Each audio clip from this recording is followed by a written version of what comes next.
Atzo goizaldean Guardia Zibilak Ignacio Otaño, Intxo eta Iñaki Berategi handiendarrak atxilotu zituen. Une hauetan inkomunikaturik aurkitzen dira beraien eskuetan. Lehenik eta behin adierazi nahi diogu egoera hau kezkagarriz bizi dugula. Ondotxo baitakigu inkomunikazioak eskaintzen duen zigorgabetasunean Guardia Zibilak herritarrak torturatu egiten dituela. Bigarrenik gure elkartasuna. Babesa eta berotasuna eskaini nahi diegu Txintxo eta Iñakiren senitartekoei. Jakin ezazue, une gogor hauetan zuen alboan gaituzuela. Euskal Herrian esperantzako garaiak bizi ditugu.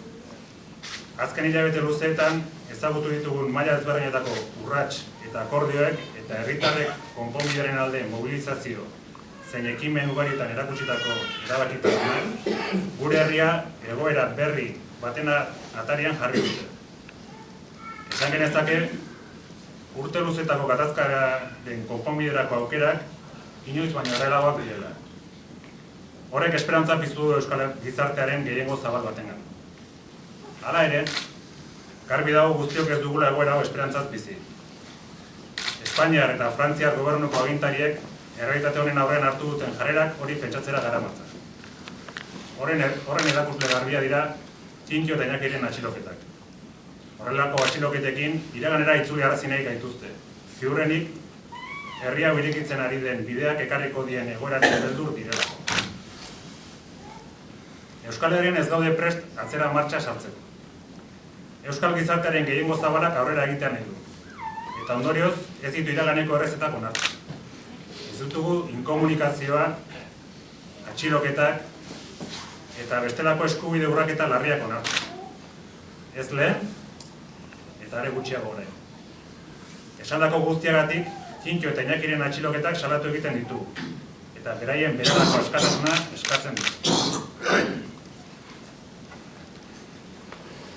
Azkenik, dei bat luzatu nahi diegu Euskal Herritarrei, eta modu berezian agendarrei. Egoera hau irautzeko erronka dugu parean. Euskal Herrian errepresioa ezinezko bilakatu behar dugu. Hori lortzeko bidea Euskal Gizartearen gehiengo zabal baten iritzia kaleratzea da. Mobilizazio eta lan iraunkor baten bitartez. Norabide horretan datozen egunetan antolatu diren mobilizazioetan parte hartzeko deia luzatu nahi dizuegu. Zehazki, bihar ostegunean 7 ordun gutxitan Goiko plazan, udaletxearen aurrean, konzentrazioa izango da. Eta ondoren 7etan osoko bilkuran mozio bat aurkeztuko da Txintxo eta Iñakiren atxiloketa gaitzestu.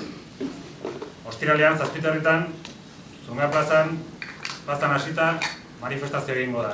Eta larunbatean eguerdiko 12etan Gernikako akordioak deituta Zumea plazatikan manifestazio egingo da. Hoxe da dena, 1000 esker etortzeagatikan.